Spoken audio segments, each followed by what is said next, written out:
ಏನಾಯ್ತು, ನಡೀತಾ ಇತ್ತು ಜರ್ನಿ. ನಡಿಬೇಕಾದ್ರೆ ಲಾಸ್ಟ್ 10 days ಶೂಟಿಂಗ್ ಅಲ್ಲಿ ಆಕ್ಸಿಡೆಂಟ್ ಅಲ್ಲಿ ಸಡನ್ ಆಗಿ ರಾಕಿ ತೀರ್ಕೊಂಡ್ಬಿಟ್ಟ. ತೀರ್ಕೊಂಡ ತಕ್ಷಣ ಶೂಟಿಂಗ್ ಸ್ಟಾಪ್. ಇದು ರಾಣ ತುಂಬಾ ಚಿಕ್ಕ ನಾಯಿ.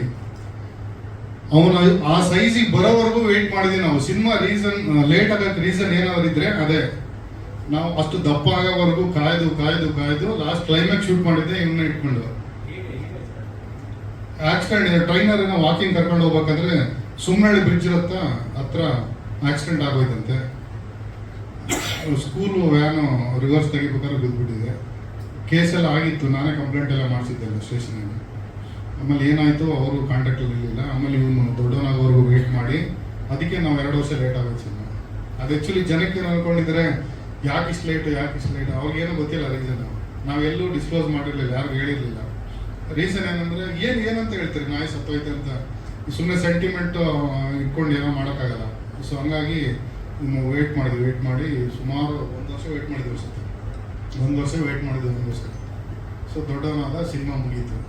ಸೊ ಅದೊಂದು ಸ್ಪೆಷಲ್ ಅಂದರೆ ಅದಕ್ಕೆ ಇವನ್ನ ಇಟ್ಕೊಂಡೇ ನಾವು ಲಾಂಚ್ ಮಾಡಿದ್ವಿ, ಬೇರೆ ಯಾರನ್ನೂ ಕರೆಸಲೇ ಇಲ್ಲ ನಾವು.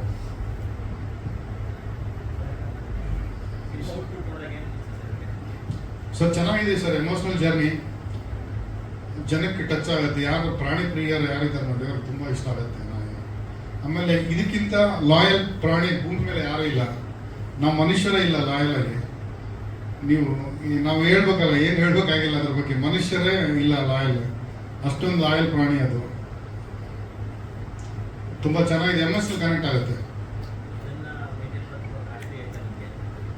ಕಾಸ್ಟ್ಲಿ ಇಲ್ಲ, ಅದನ್ನ ಮೇಂಟೈನ್ ಮಾಡೋಕ್ಕಂತಾನೆ ಅವರಿದ್ದರು, ರಘು ಅಂತ.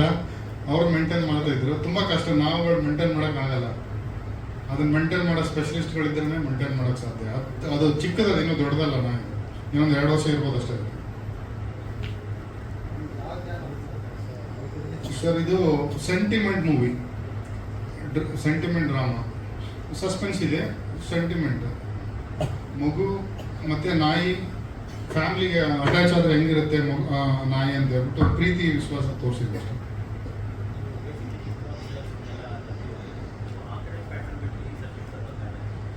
ಸರ್ ಇಲ್ಲ, ಆ್ಯಕ್ಚುಲಿ ನಾನು ಕಿಕ್ ಬಾಕ್ಸಿಂಗಲ್ಲಿ ಪೀಕಲ್ಲಿ ಇದ್ದೆ. ನಾನು ಒಂದು ಟೈಮಲ್ಲಿ 2019 ನಾನು ವರ್ಲ್ಡ್ ಕಪ್ ಮೆಡಲ್ ವಿನ್ನರ್. ಅಲ್ಲಿ ನಾನು ಏನು ಸಾಧಿಸ್ಬೇಕು ಅದೇ ಎಂಡ್, ಅಲ್ಲಿ ಮಾಡಿ ಸಾಧಿಸ್ಬಿಟ್ಟಿದ್ದೆ. ನನಗಿನ್ನು ಪ್ರೊಫೆಷನಲ್ ಕಂಟಿನ್ಯೂ ಆಗೋದು ಏನು ನೆಸೆಸರಿ ಇಲ್ಲ, ಬೇರೆ ಏನಾದರೂ ಮಾಡಬೇಕಿತ್ತು. ಸೊ ಅಫ್ಕೋರ್ಸ್ ಸಿನಿಮಾ ಟ್ರೈ ಮಾಡೋಣ ಅಂತ ಬಂದೆ ಸರ್. ಖಂಡಿತ ಮಾಡ್ತೀನಿ. ಹೊಸಬ್ರನ್ನ ಹಾಕೊಂಡೇ ಮಾಡ್ತೀನಿ, ಹಳಬ್ರನ್ನ ಯಾರನ್ನೂ ಹಾಕೊಳ್ಳಲ್ಲ.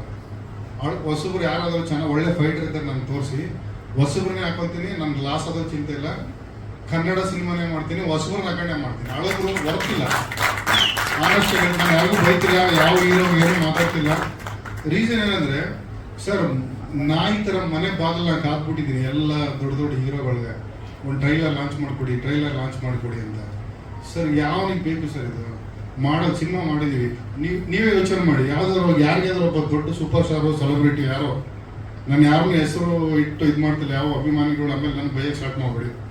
ಜಸ್ಟ್ ಸಿಂಪಲ್ ಆಗಿ ಮೈಕ್ ಕೊಟ್ಟರೆ ಮಾತಾಡಿದ್ರೆ ಕನ್ನಡದ ಬಗ್ಗೆ ಇಷ್ಟುದ್ದ ಪಾಠ ಮಾಡ್ತಾರೆ. ಈ ಕನ್ನಡ ಸಿನಿಮಾ, ಕನ್ನಡ ಬೆಳಿಬೇಕು, ಕನ್ನಡ ಹಂಗೆ, ಕನ್ನಡನ ಯಾರು ನೋಡಲ್ಲ, ಕನ್ನಡ ಸಿನಿಮಾ ನೋಡಲ್ಲ, ಕನ್ನಡಕ್ಕೆ ಸಪೋರ್ಟ್ ಮಾಡಿ, ಕನ್ನಡ ಬೆಳೀಲಿ ಅಂತ. ಕರೆಕ್ಟ್ ಅಲ್ವ ಸರ್? ಅದೇ ಕನ್ನಡ ಸಿನಿಮಾ ಮಾಡಿದ್ದೀನಪ್ಪ, ಬಂದರು ಸಪೋರ್ಟ್ ಮಾಡ್ರಪ್ಪ ಅಂತ ಕೇಳಿದ್ರೆ ಯಾರು ಬರಲ್ವಲ್ಲ ಸರ್, ಯಾರು ಬರಲ್ಲ. ಅವ್ರೇನು ಅಂದರೆ, ನಾನು ನೋಡಿರೋ ಪ್ರಕಾರ, ನಾನು ಹೊಸಬ ಇಂಡಸ್ಟ್ರಿಗೆ, ನಾನು ನೋಡಿರೋ ಪ್ರಕಾರ ಯಾವ ಹೀರೋ ಹೇಳಿ ಸರ್ ಹೊಸಬ್ರಿಗೆ ಸಪೋರ್ಟ್ ಮಾಡಿದರೆ ನೀವು ನನಗೆ ಹೇಳಿ ಸರ್. ಒಬ್ಬರು ಸಪೋರ್ಟ್ ಮಾಡಿದರೆ ಯಾರಾದ್ರು? ಮಾಡಿದರೆ ಅವ್ರಿಗೆ ಏನಾದರೂ ಒಂದು ಬೆನಿಫಿಟ್ ಇದ್ರೆ ಮಾತ್ರ ಬಂದು ಮಾಡ್ತಾರೆ. ಅವ್ರವರೇ ಏನಾದರೂ ಒಂದು ಪ್ರಾಫಿಟ್ ಇರ್ಬೇಕು ಅವ್ರಿಗೆ, ಅವಾಗಲೇ ಬರ್ತಾರೆ. ಇಲ್ಲಾಂದ್ರೆ ಮೈಕಲ್ಲಿ ಎಲ್ಲ ಇನ್ಸ್ಟಾಗ್ರಾಮಲ್ಲಿ ಎಲ್ಲ ಒಂದು ಕಡೆ ಕನ್ನಡ ಬೆಳಿಬೇಕಪ್ಪ, ಕನ್ನಡ ಹಂಗಾಗ್ಬೇಕಪ್ಪ ಅಂತಾರೆ.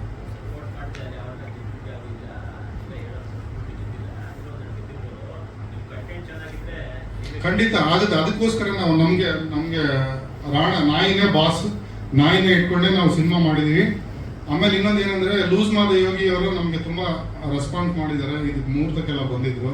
ನಾವು ಅದಲ್ಲದೆ ಉಮಾಪತಿ ಶ್ರೀನಿವಾಸ್ ಗೌಡ ಅಣ್ಣ ಅವರು ಕೂಡ ನಮ್ಮ ಬ್ಯಾಕ್ಗ್ರೌಂಡೇ. ಅವ್ರು ಯಾವಾಗ ಕರೆದ್ರು ನಮಗೆ ಇಲ್ಲ ಅಂತ ಹೇಳಿಲ್ಲ, ಬಂದಿದ್ದಾರೆ. ಇವರಿಬ್ಬರೇ ಆಗ್ಬಿಟ್ರೆ ಬೇರೆ ನಾನು ಹೇಳ್ತೀನಿ ನೋಡಿ, ಎಲ್ಲ ಸ್ವಾರ್ಥಿಗಳು ಸರ್. ಅವ್ರು ನೋಡ್ಕೊಂಡು ಅವ್ರು ಹೋಗ್ತಾ ಇರ್ತಾರೆ, ಬೇರೆ ಯಾರಿಗೂ ಸಪೋರ್ಟ್ ಮಾಡಲ್ಲ. ಕೇಳಿದ್ರೆ ಯಾಕೆ ಮಾಡಬೇಕು ಅಂತಾರೆ. ಇಲ್ಲ ಇನ್ನೊಂದು ವರ್ಷನಲ್ಲಿ ನೋಡಿದ್ರೆ ಕನ್ನಡ ಬೆಳಿಬೇಕಪ್ಪ, ಕನ್ನಡ ಬೆಳೆಸ್ರಪ್ಪ, ಇನ್ನೊಂದು ವರ್ಷ ನಿಂಗೆ ಈಗ ಸ್ಟ್ರೈಟ್ ಆಗಿ ಹೋದ್ರೆ ಅದೇ ಕನ್ನಡ ಸಿನಿಮಾ ಮಾಡಿ ಅಂದ್ರೆ ಯಾವನೂ ಬರಲ್ಲ ಸರ್, ಯಾರು ಹೆಲ್ಪ್ ಮಾಡೋಕ್ಕೆ ಬರಲ್ಲ. ವಿಜಯ್ ಅಂತ, ವಿಜಯ್ ಸಿನಿಮಾಸ್ ಡಿಸ್ಟ್ರಿಬ್ಯೂಷನ್ ಒಂದು 60-65 ಥಿಯೇಟರ್ ಇರ್ಬೋದು ಸರ್. 60-65 ಸರ್ ಬಂದಿದ್ದಾರೆ, ವಿಜಯ್ ಅವರಿದ್ದಾರೆ ಸರ್. ಬನ್ನಿ ವಿಜಯ್ ಸರ್, ಸ್ಟೇಜ್ ಮೇಲೆ ಬನ್ನಿ. ಸೊ ಇದು ವರ್ಷನ್ ಸರ್. ನಾನು ಇನ್ನೊಂದು ಸಿನಿಮಾ ನಮ್ಮದು ರಿಲೀಸ್ ರೆಡಿ ಇದೆ, ಅದು ಕಂಪ್ಲೀಟ್ ಮಾಡಿದ್ದೀನಿ ಆಲ್ರೆಡಿ. ಹೆಸರಿಟ್ಟಿಲ್ಲ ಇನ್ನು, ಎಲ್ಲ ಕಂಪ್ಲೀಟ್ ಆಗಿದೆ. ಮೂವಿನೇ ಕಂಪ್ಲೀಟು, ಅನೌನ್ಸ್ ಮಾಡ್ಕೊತೀನಿ, ನೆಕ್ಸ್ಟ್ ಮಂತ್ ಮಾಡ್ಕೊತೀನಿ. ಅದಾದಮೇಲೆ ಇನ್ನೊಂದಿದೆ, ಅದನ್ನು ರೆಡಿ ಮಾಡಿಸ್ತಾ ಇದ್ದೀನಿ. ಇಲ್ಲ ಅದು ಅನೌನ್ಸ್ ಮಾಡಿಲ್ಲ. ಇಲ್ಲ ಅದು ಕ್ರೈಮ್ ಥ್ರಿಲ್ಲರ್ ಮೂವಿ ಇದೆ. ಸೆಕೆಂಡ್ ಮೂವಿ ಬಂದು ಕ್ರೈಮ್ ಥ್ರಿಲ್ಲರ್ ಮೂವಿ, ಅದನ್ನು ರೆಡಿ ಮಾಡಿದ್ದೀನಿ. ಇನ್ನೊಂದು ಕಮರ್ಷಿಯಲ್, ಅದನ್ನು ರೆಡಿ ಮಾಡಿದ್ದೀನಿ. ಬಟ್ ವಿಷಯ ಏನಂದ್ರೆ ಎಲ್ಲರೂ ಹೊಸಬ್ರೆ, ನಾನು ಹೊಸಬ್ರಿಗೆ ಚಾನ್ಸ್ ಕೊಡ್ತೀನಿ. ಹಳಬ್ರನ್ನ ಯಾವುದೇ ಕಾರಣಕ್ಕೂ ನನಗೆ ಲಾಸ್ ಆದರೂ ಚಿಂತಿಲ್ಲ, ನಾನು ಹಳಬ್ರನ್ನ ಹಾಕೊಂಡು ಮಾಡಲ್ಲ. ಯಾಕಂದ್ರೆ ಹಳಬ್ರು ನಮ್ಮ ಮನೆಗೆ ಹೋಗಿ ನಮಗೆ ಸಿನಿಮಾ ಹಿಂಗೆ ಮಾಡಿದ್ವಿ ಬನ್ರಿ ನಮ್ಮ ಚೂರು ಹೆಲ್ಪ್ ಮಾಡಿ ಅಂದರೆ ಯಾರೂ ಬಂದಿಲ್ಲ. ಸೊ ಅವ್ರು ನೆಸಸರಿ ನನಗಿಲ್ಲ. ನಾವೆಲ್ಲ ಯಾವುದೇ ಸಿನಿಮಾ ಮಾಡಿದ್ರು ಹೊಸಬ್ರನ್ನ ಹಾಕೊಂಡೆ ಸಿನಿಮಾ ಮಾಡೋದು. ಕನ್ನಡನೇ ಬೆಳೆಸೋದು, ಕನ್ನಡ ಸಿನಿಮಾ ಮಾತ್ರ ಮಾಡೋದು.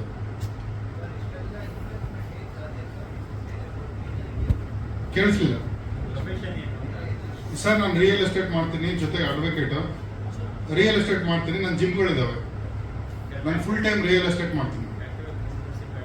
ಹೌದು sir, full time real estate ಮಾಡ್ತೀನಿ, ಜೊತೆಗೆ ಜಿಮ್ಗಳೆಲ್ಲ ಇದ್ದಾವೆ. ರಿಯಲ್ ಎಸ್ಟೇಟ್ ನಮ್ಮ ಬಿಸ್ನೆಸ್ ಸರ್. ಬೆಂಗಳೂರು ಬೊಮ್ಮನಹಳ್ಳಿ ನಮ್ಮ ಮನೆ. ಥ್ಯಾಂಕ್ ಯು ಸೋ ಮಚ್ ಎಲ್ರಿಗೂ, ನನ್ನ ಸ್ನೇಹಿತರಿಗೂ ಸರ್, ಎಲ್ರಿಗೂ ಥ್ಯಾಂಕ್ ಯು ಸೋ ಮಚ್, ಎಲ್ಲರೂ ಬಂದಿದ್ದಕ್ಕೆ.